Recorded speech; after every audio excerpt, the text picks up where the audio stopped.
L'Écriture ne donne pas d'explication au mal, mais nous assure de la présence de Dieu à nos côtés en la personne de Jésus qui a vécu notre condition mortelle et est devenu ainsi capable de compréhension.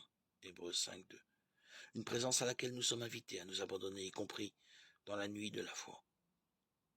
En ce sens, la lecture du livre de Lamentation, l'Office, revêt un point tout particulier.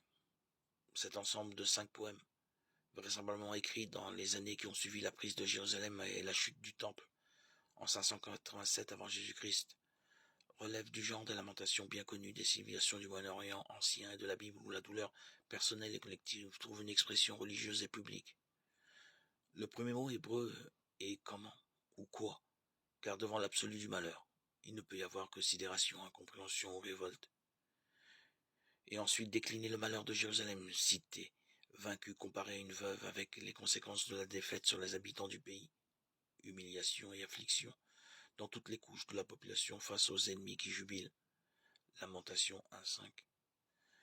La culpabilité qui assaille à un moment ou un autre tout être dont le malheur se dit avec intensité, et sur elle se greffe un appel à la conversion au retour vers Dieu, car Dieu semble avoir rejeté son peuple. Lamentation 2. Le poème de l'homme qui voit l'humiliation est particulièrement fort au cœur de ce qui relève d'une descente aux enfers. Lamentation chapitre 3.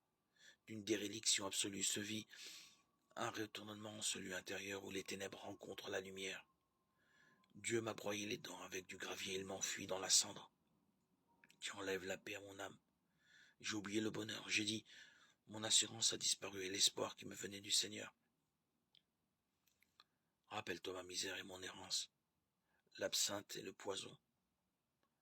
Elle se rappelle, mon âme, elle se rappelle. En moi, elle défaille. Voici ce que je redis en mon cœur et c'est pourquoi j'espère. Grâce à l'amour du Seigneur, nous ne sommes pas anéantis. Ses tendresses ne s'épuisent pas, elles se renouvellent chaque matin. Oui, ta fidélité sera bonne. Je me dis, le Seigneur est mon partage, c'est pourquoi j'espère en lui. Lamentation 3, 16, 24. Nous reconnaissons dans cette capacité à reprendre espoir la victoire de la vie donnée par Dieu, une victoire sur la mort que le Christ porte à son sommet dans sa résurrection.